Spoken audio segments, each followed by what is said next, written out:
तो टाइम के साथ इंट्रोपी क्यों बढ़ता है? तो आज हम लोग एक एग्जांपल के तौर पे सिंपल टर्म में समझते हैं। पर पहले बात ये उठ जाती है कि जो इंट्रोपी है वो होता क्या है। तो आप ऐसे लो कि कोई चीज जो एग्जिस्ट करता है उसका जो कैओस है या फिर उसमें जो रैंडमनेस है उसको मेजर करना ये इंट्रोपी होता है। अब यहाँ पे एग्जाम्पल के तौर पे हम लोग बात करते हैं कि यहाँ पे T1 टाइम पे जो भी चीजें एग्जिस्ट करती है सब एग्जिस्ट करती है। अभी जब का तब रह जाएगा तो T2 की हम लोग बात ही नहीं कर सकते। मतलब कि जो चेंजेस नहीं होगा तो हम फिर टाइम जो चेंज हो रहा है उसकी बात नहीं कर सकते। मतलब ये है कि हमारा जो T1 टाइम की बात कर रहे हैं उस T1 टाइम पे सबका जो पोटेंशियल है या फिर पॉसिबिलिटी बनता है कि वो T2 पे कुछ हो सकता है कि मैं यहाँ से उठ के जा सकता हूँ, यहीं पे बैठे रह सकता हूँ, शार्पनर है उसके साथ इंटरेक्ट कर सकता हूँ, बोर्ड जो रखा हुआ उसके साथ इंटरेक्ट कर सकता हूँ, कुछ और भी कर सकता हूँ। तो यहाँ पे मैं अपनी बात करूँ कि कितनी सारी पॉसिबिलिटी बन रहा है। अब यही चीज देखोगे कि सब पर बन रहा है। जो शार्पनर है उसके साथ भी कि मैं इसके साथ इंटरेक्ट कर सकता हूँ, मेरा दोस्त इंटरेक्ट कर सकता है, कोई और आके ले जा सकता है, ये टूट सकता है। तो यहाँ पे भी देखोगे कि इसका भी पॉसिबिलिटी बन रहा है। अरे जो पॉसिबिलिटी है वो कुछ और नहीं बल्कि कैओस है। तो T1 टाइम पे जो कैओस की बात करें तो यहाँ पे देखोगे कि बहुत सारा जो पॉसिबिलिटी है, जो कैओस है उसमें से कुछ एक होगा, मतलब कि यहाँ पे रैंडमनेस है। तो यही जो रैंडमनेस है वो कुछ और नहीं बल्कि इंट्रोपी है। तो T1 टाइम पे सबका अपना अपना इंट्रोपी एग्जिस्ट करता है। शार्पनर का एग्जिस्ट कर रहा है। अब ये जो इंट्रोपी एग्जिस्ट कर रहा है तो जब का तब रह जाएगा अगर जो इसको इंटरेक्ट नहीं करेगा कोई तो, और इंटरेक्ट कर रहा है मतलब कि सबका जो पोटेंशियल है आपस में इंटेंगल्ड। तो सबका जो पोटेंशियल आपस में इंटेंगल्ड है तो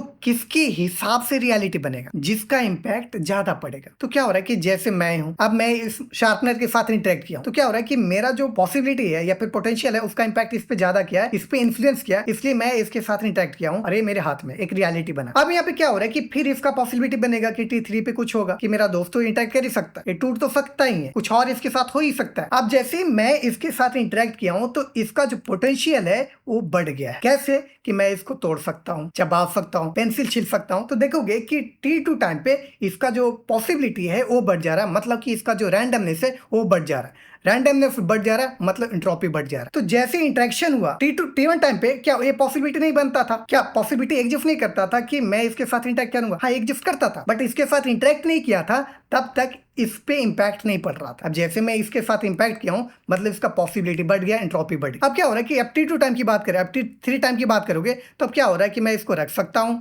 मेरा दोस्त इंटरेक्ट कर सकता है, अब मैं इससे पेंसिल भी छील सकता हूँ। तो ये जो पेंसिल है अगर जो मैं इसको छील रहा हूँ तो क्या हो रहा है कि एक इंटरेक्शन इसके साथ में बढ़ा रहा हूँ। तो जैसे इंटरेक्शन बढ़ा रहा हूँ इसके साथ तो क्या हो रहा है कि इसका जो फिर पॉसिबिलिटी है कि इसको छील रहा हूँ तो इसके साथ छिलते छिलते ही टूट जाए। बाकी और जो चीजें कर सकता हूँ, इसको मैं फेंक सकता हूँ, रख सकता हूँ। तो यहाँ पे देख सकते हो कि जो पॉसिबिलिटी है जैसे जैसे इंटरेक्शन बढ़ रहा है ये पॉसिबिलिटी बढ़ रहा है, रैंडमनेस बढ़ रहा है, मतलब कि इंट्रोपी बढ़ता चला जा रहा है जैसे जैसे टाइम के साथ आगे हम लोग बढ़ते चले जा रहे हैं। अब इंटरेक्शन नहीं बढ़ेगा तो ये जो चेंजेस हो रहे हैं वो नहीं होगा, जब का तब रह जाएगा।